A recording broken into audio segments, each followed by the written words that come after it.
Yeah. Says here it's for the largest unpaid tab. Sorry, I got a burp. Yeah. Says here.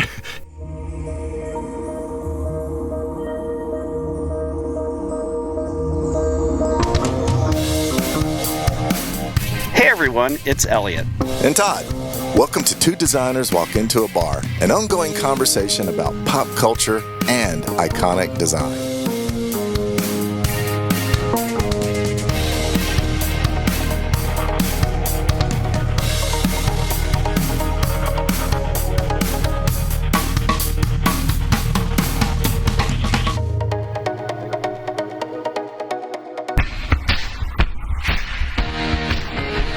Hey, check out all these trophies in the bar. What do you think they're for? Let's see. Softball, bowling, darts, competitive eating. Oh, look at this giant gold-plated piggy bank. Hey, it's got your name on it. Yeah. It says here it's for the largest unpaid tab in bar history. Naturally, the bank is empty. Stop shaking it. Speaking of trophies, we've got a couple of amazing ones we're talking about today.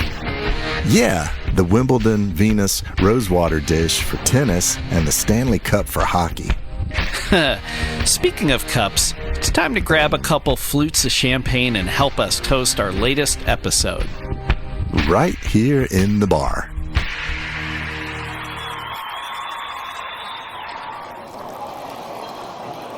Elliot, you ever noticed that so many trophies are shaped like things like cups or plates or pitchers, dishes, things like that? Yes. Yeah, I've always wondered why. I mean, yeah, it makes no sense. I mean, it's not like a, bowling trophy. Look at some of these trophies here in the bar.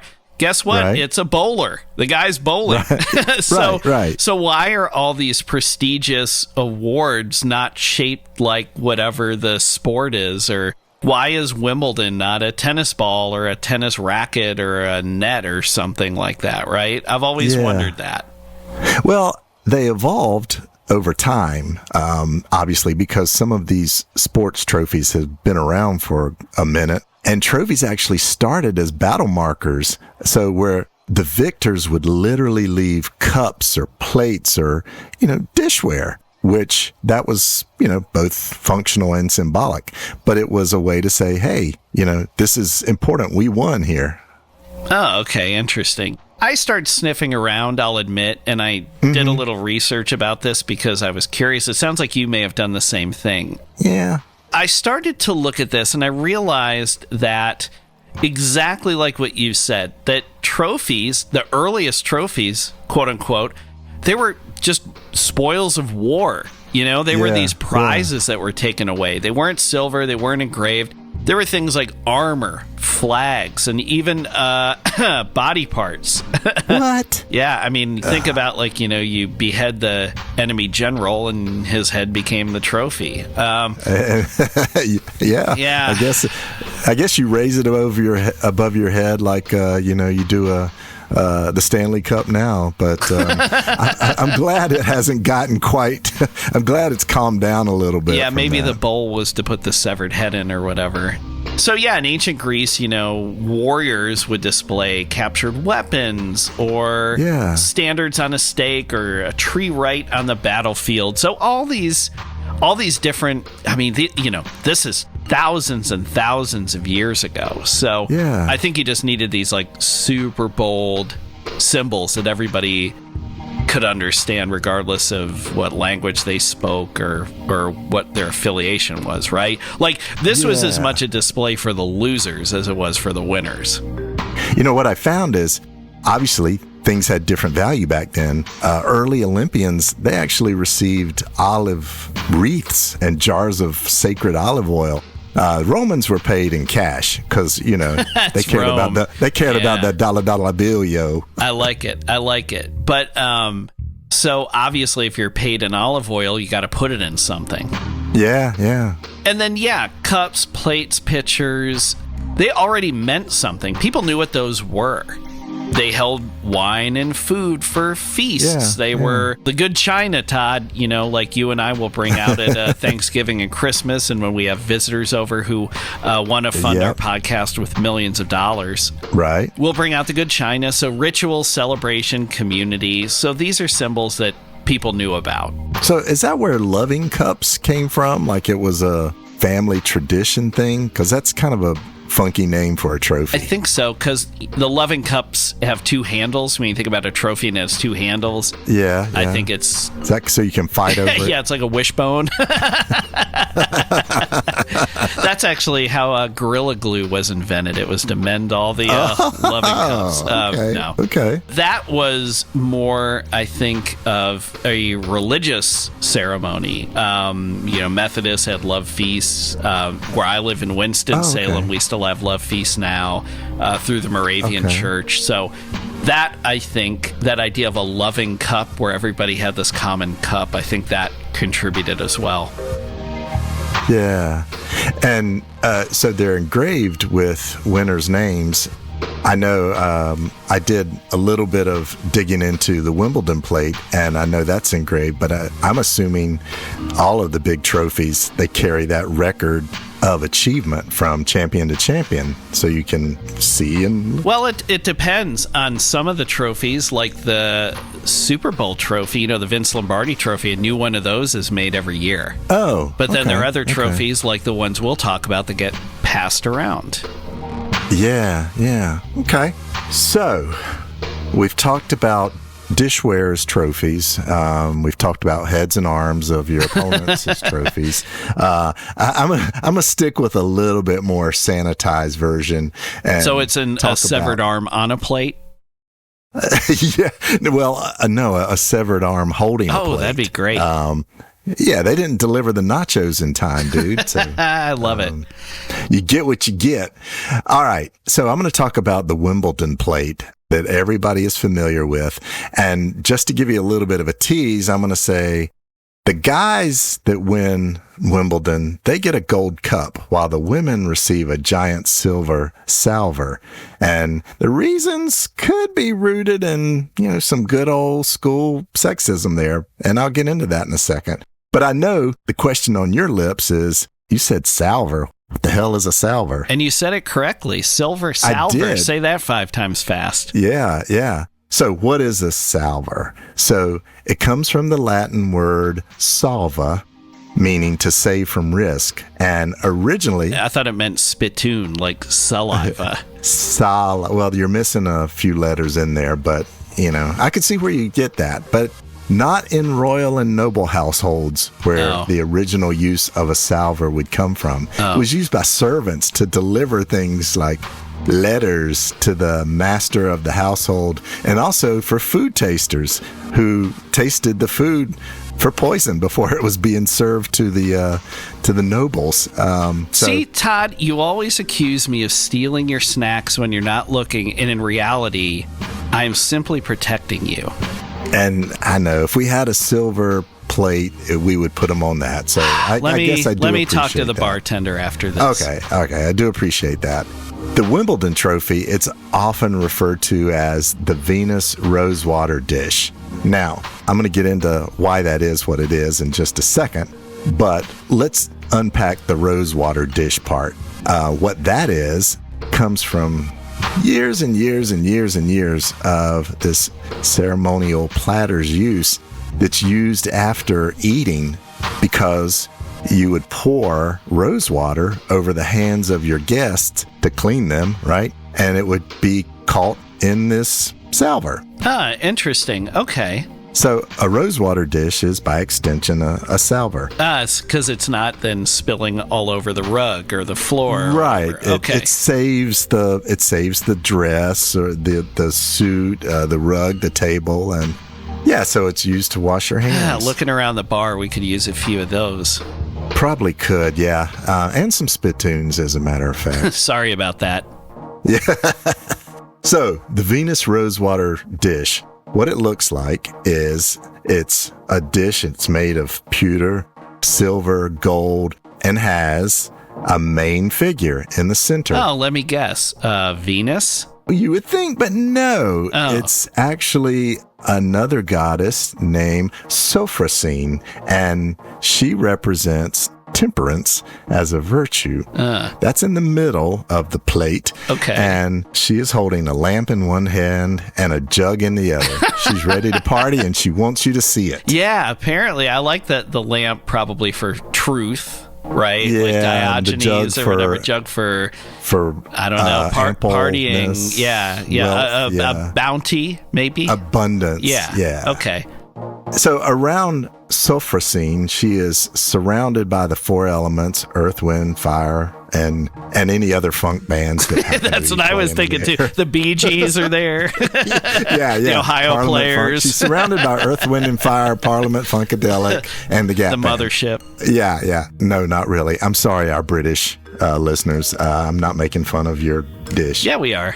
It's fine. So there's a lot of stuff going on in this dish. Around the rim, it has 7 liberal arts symbols for grammar, rhetoric, logic, geometry, arithmetic, music, and astrology. So there's a lot going on this plate. You know what I mean? I could see geometry having something to do with tennis, but music, astrology. I don't think any of it has anything to do with tennis rhetoric, per se. It's more like it's just celebrating whatever. Yeah. The virtues. Yeah. Like of a good citizen or whatever. Yeah, so here's why. It was made by Birmingham silversmiths Elkington and Company back in 1864. And while it looks unique and described it as being unique, it's actually a replica of a German metalworker's plate. His name was Caspar Ederlein, and his plate itself was a model of a Renaissance era pewter plate made by a French carver, Francois Briot. So all of those symbols. Wait, hold on. So this plate is a copy of a plate that's a copy of a plate? It's a copy of a plate, yeah. Where's that original From the Renaissance, plate? yeah. Like, where's the 16th century French plate? It's in the Louvre. Huh. Okay. Yeah, and so obviously it's in the cafeteria. It had nothing to do with tennis. Okay, yeah, whatever. So I guess they were like picking out China patterns or something for Wimbledon, and they're flipping through a catalog, and they're like, "Ooh, this is a nice plate." Yeah, they had the Spiegel catalog of trophies or something, and they're like, "Hey, this one by Francois Briot looks pretty good." And if you want to look up his name, it's actually spelled Briot. So like B Riot. Does the C in Francois do that little crazy, does it have that dangle? Yeah, at the little dancing. Yeah, whatever that is. I don't know. Tilde. Is it tilde? No. Todd, we should have taken more typography classes. Yeah, and probably French too, but all right. So I teased you a little bit up front. Why is it a dish rather than a trophy? Well, you can probably cast your mind back in history a little bit and see that back in the mid-1800s, the role of women was pretty much primarily to oversee the domestic duties of the home. Mm-hmm. They were the rulers of the home. That's where they were most influential. So, obviously, a salver or the Venus Rosewater dish seemed to be appropriate at the time. Mm-hmm. Wimbledon championship for the men was actually first held in 1877, but the women were finally allowed to participate a few years later in 1886. And you're going to love this, Elliot. So the women get this beautifully decorated plate to catch hand washings from. Right. And the men get a trophy, and on the trophy, it's engraved, the All England Lawn Tennis Club Single-Handed Championship of the World.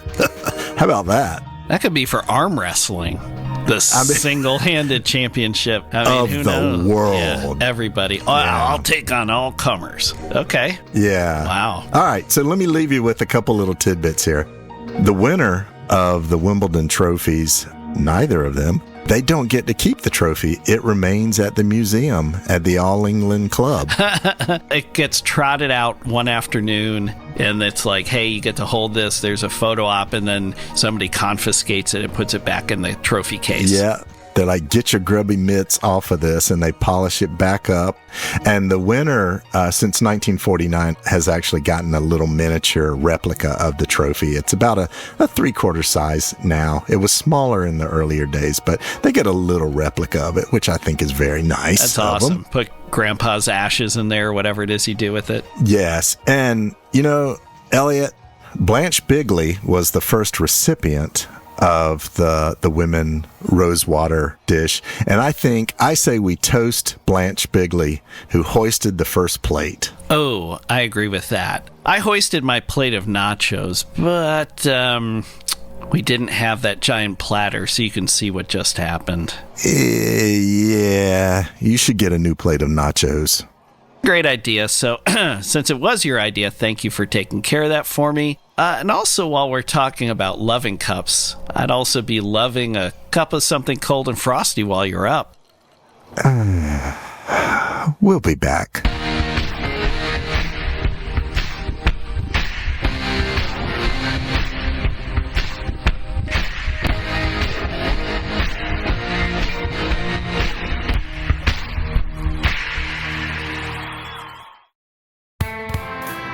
Hi.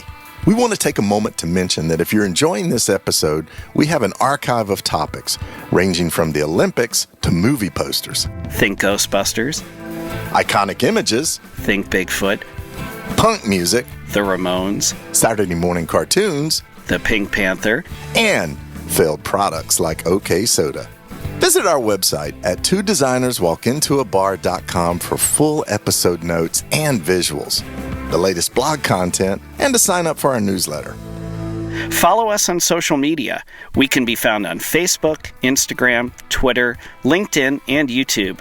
Find the links on our website or search using the phrase Two Designers Walk Into a Bar. Most importantly, leave a review on Apple Podcasts. It helps more people like you find podcasts like this. And tell a friend about us. Send them a link to our podcast from your listening platform of choice. And if you're inclined, buy our merchandise. Stickers, coasters, magnets, t-shirts. We're designers. We make good stuff, and it helps support the show. Get in touch. Use the contact form on our website or send an email to hello@twodesignerswalkintoabar.com. We read every message we get. Honest. And we're available for speaking gigs. Email us to learn more. Okay, now, back to the bar.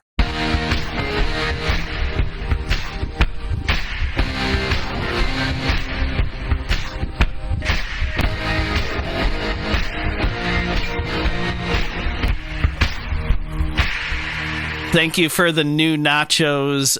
That cheese was getting a little old anyway. And I appreciate the glass boot filled with beer. That'll be my trophy when I'm done drinking it. Yes. Yeah. And okay, so thank you very much for talking about Wimbledon and solving the mystery of the plate. And although the plate in and of itself seems to contain a lot more mysteries, now that we've talked about what is actually on it. Okay, so I want to talk about another trophy that people work so hard for that they're not allowed to keep, the Stanley Cup. Oh, yeah. So obviously, they don't keep it. No. Huh. Well, for a day they get to keep it. Oh, so okay. We'll talk about that in just a second. Okay. So, Stanley Cup, obviously, that is for the champions of the NHL, so hockey. Mm-hmm. People know the NHL and, of course, what it is today, and increasingly, of course, it's become more of an American thing than a Canadian thing. More money. Bite your lips. Yeah, I know. Well, you know, Todd, you happen to live in a town that has an NHL team in it. Now, that team came from Connecticut. It didn't come from Canada. But I still love Canadians. Oh, I know you do. Yeah, we're not throwing any shade against America's hat. Okay. All right. So it originally was a silver bowl, and the idea was to crown the best hockey team in Canada. Makes sense. That came from this guy, Lord Frederick Arthur Stanley, who was Canada's Governor General in 1892. Mm-hmm. And he discovered hockey, and he fell in love with it during the Montreal Winter Carnival. And he donated a trophy to honor the nation's top amateur team. So that's where this bowl came from. Oh, okay. And so it's funny that you talked about this Rosewater plate or dish, because the bowl was called a Silver Rose Bowl. And he bought it for 10 guineas. So in 1892, that would have been, translating it to today, because at the time I say guinea, Canada wasn't its own thing. It was still British. Right. So that'd be about $50 then in the late 1800s. So not inexpensive. I mean, it's $50 then was a lot of money. Yeah. And he had the side of it engraved, and it read, "The Dominion Hockey Challenge Cup from Stanley of Preston." So it's like, my gift to you. And the first recipients were the Montreal Hockey Club the next year in 1893. But over time, the trophy's scope and mystique has grown far beyond amateur hockey. So this, again, was just amateur hockey. Yeah. So the NHL wasn't a thing yet. By 1906, professional teams were allowed to compete, and then by the 1920s, specifically 1926, the Stanley Cup becomes the de facto championship trophy, and it has been that ever since. Mm-hmm. But you'll love this. This is great. The NHL didn't formally gain exclusive rights to the trophy until 1947. So 21 years later. Whoa. But it gets better. And even now, they still don't own it. Oh, wow. They just use it, but it's by agreement with two Canadian trustees that their job is to oversee the cup. So this is amazing. There's more to this, too. I'm going to peel back some layers here. So a lot of other leagues, as we've talked about, so you think about the NFL and the Vince Lombardi Trophy as one example. They create a new trophy each year. Yeah. And if you've ever been to the Hall of Fame in Canton, Ohio, the greatest state in the country, as you and I have both agreed on multiple occasions. Why would I go there? Yeah. So when the trophy during each football season is sitting there, the trophy that gets awarded at the Super Bowl, if you want to see it, it's always sitting in the Hall of Fame up until it gets awarded. Then Tiffany, the company that makes it, they make a new one, and it goes in the place of the one that went to that team. There is not a new Stanley Cup made every year. Instead, it's passed down, engraved with the names of the champions. Yeah, because guineas don't grow That's on right, trees. man. You got to hang on to this sucker. That's right. So this is one of the quirkiest things in sports. This trophy is not really a trophy. It's actually sections, and then sections of that trophy will get swapped out and retired. Oh, really? So it's almost like stages of a rocket or something. Yeah, it has always looked like that to me. I mean, it's unique, right? But it's always looked like they had some spare trophies. Yeah. So the cup, together. the Stanley Cup, like in the truest sense of the word, is just the little cup on top of this thing. It is not the rest of it. Oh, really? So it's the only major professional sports trophy that's engraved with every winning team's roster. So it's not the team name, it's the players, it's the coaches, it's the key staff. So this cup, as you can imagine, just keeps growing and growing and growing. So originally these teams added their own rings to the base. So after a while, and we'll post a picture of this, it led to this super tall, uneven stack, and it was known as the Stovepipe Cup. That became the nickname of this thing, because it became this sort of long tube. Yeah. And then in 1958, a more elegant design was introduced where there are these 5 uniform bands called the barrel, and those are each capable of holding 13 championship teams per ring. And then when a band fills up, the oldest one is retired to the Hall of Fame, and a new blank one gets added on the bottom. So this is pretty amazing, I think. Yeah, it's like Legos or something. Yeah. So thanks to this rotation, the way the components of this cup work, each engraved champion remains visible for roughly 60 to 65 years, because the ring at the bottom is the newest, and it moves up toward the top of the trophy. And so it's not like they're just swapping out the bottom one all the time. They swap them all out and move them up as the bottom one fills up. Then it becomes second from the bottom, third from the bottom, and so on and so on. So you're probably thinking to yourself, well, okay, this is interesting. How big is this sucker? Yeah. Right? Yeah, you see it's big, right? on TV, obviously, people hoisting it over their heads during the championship. But I've always wondered, how big is this thing? How heavy is it? So it's 35.25 inches tall. So it's almost a yard tall. It's almost 3 feet tall. And it weighs about a pound per inch. So it's like 34 and a half pounds. So it's not super light. Yeah. So remember this 50 guinea bowl I mentioned, Todd? Yeah. Just in case some sort of mishap were to happen, the trophy is actually topped off with a replica of the original bowl. You don't want this thing to get too messed up if someone were to drop it or beat someone else over the head with it or whatever ends up happening with this thing. Right. The replica is crafted from silver and nickel alloy, and the whole thing is the bowl, and then it's what's known as the collar, and that's sort of the base, if you will, that the bowl sits on. Then you have these 3-tiered bands that are evergreen. Those don't change. And then below that is the 5 barrel bands I mentioned that get swapped out. Oh, okay. So you're probably thinking, well, okay, with all these bands getting swapped out and all these different teams winning, how many people have been on this thing, right? Yeah. It's sort of like, in a weird way, it's like the Vietnam War Memorial in DC. Yeah, it's like, just look for these names, right? So by 2017, I couldn't find any more recent information than this. There are over 3,000 names that had been engraved on this trophy and more than 1,300 players. So not even 50% were players. Isn't that crazy? Whoa. Or what? Well, I think though, if you think about the teams that have won multiple times and the players play for those teams for years, I think it's 1,300 total players, not 1,300 names. Okay. So that makes a little bit more sense when you read it that way. But this is another quirky thing. All right, so buckle up here. All right. How many Stanley Cups do you think there are? Well, one. Well, I mean, we just talked about the replica, though, right? Oh, well, I didn't count that one. I mean... Oh, okay. Yeah. Okay, so there are 2. Like, I was thinking one that actually is used, one for show that is not used. Well, you're wrong. So, how many are there? There's actually 3. Okay. Really? So there is the original one. So that's the 1892 cup that we talked about. Yeah. It was used for a long time. It was used for almost 80 years, but was retired in 1970 and is now displayed in the Hockey Hall of Fame's vault room. So again, kind of like the Football Hall of Fame in Canton, you can go and you can see this. It's always sitting there. Then there is what's known as the Presentation Cup. That began in 1963. Crafted by a silversmith named Carl Peterson. This is the one that we all know and love.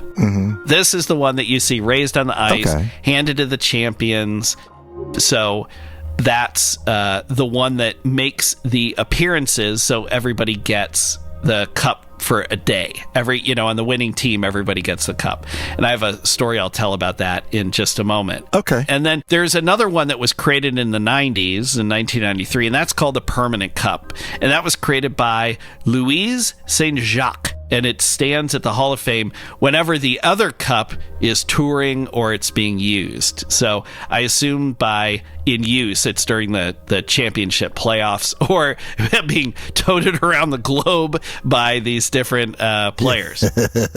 Speaking of that, let's talk about where the Stanley Cup travels and what happens with it. Every player and key staff member gets to have it for a full 24 hours, as I've talked about. Wait a minute, each player? Yeah. Each player? Yeah. Okay, so they can take it home and do whatever they want for 24 hours with it. Yeah. Oh, geez. Yeah. What do you think that cup has seen? If cups could talk. So it's been to places like Nunavut in an igloo. It's been to the top of the Rocky Mountains. It's been in Tokyo. It's been in Prague. Here's one of the ones I love the best, and you might remember this from when the Carolina Hurricanes won the Stanley Cup, your favorite team, the one there in Raleigh. I remember distinctly when the Apple Store, the Glass Cube Apple Store in New York City is 24 hours. It's always open. Right. I remember reading about how, maybe we'll find some photos of this and we'll post them on our episode page, that people were in there one afternoon, middle of the day, just doing what you do in an Apple store, looking at stuff. And two of the guys who were able to have the trophy for their 24 hours, they just decided that they should take it into the Apple store. So they started running around with the Stanley Cup inside the flagship Apple store in New York City, just randomly in the middle of the day. I was dropping off my MacBook to get it serviced, and then suddenly the Stanley Cup's here. Yeah, you just never know. And now have your picture taken with the Stanley Cup. So it's been used as a baptismal font. It's been a cereal bowl, a dog dish, and naturally, Todd, we are in a bar. You have to drink champagne out of it if you're a champion. That seems like the tamest thing that's probably yeah. So it's this living thing. It's dented, it's scarred, it's storied, it's legendary, right? Man. You're probably wondering, so we talked about all the engraving on this cup. What teams do you know? Here's a little bit of trivia. What teams have won the most championships? What teams have had their names on the cups the most? Well, I don't know for a fact, but just, as a guess, I would probably have to say the Toronto Maple Leafs. Very close. Second place. Okay.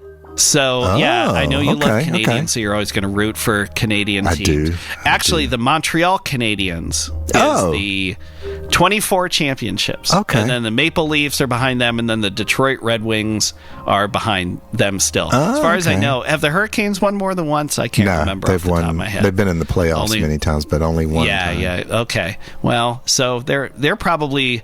That was fairly recent, so they're somewhere still on one of those rings that everybody sees. So, maybe you and I need to make a trip up to the Hockey Hall of Fame. What do you think? I'd love that. Okay. Just an opportunity to get to Canada, please. If they'll take me. Yeah. Well, make sure your passport's up to date. Todd, with all this talk about plates and cups and sipping champagne, I'm getting a little bit thirsty. I am too, as a matter of fact. Oh, perfect. Well, friend, buddy, pal. Yes. As long as you're on your way up to wet your whistle, why not bring me a whistle wetner as well? I see where this is going. Okay. All right. Well, I enjoyed the conversation today. We'll catch up again next time, folks. Make sure your bowl is on a plate. And have your Rosewater poured over your hands.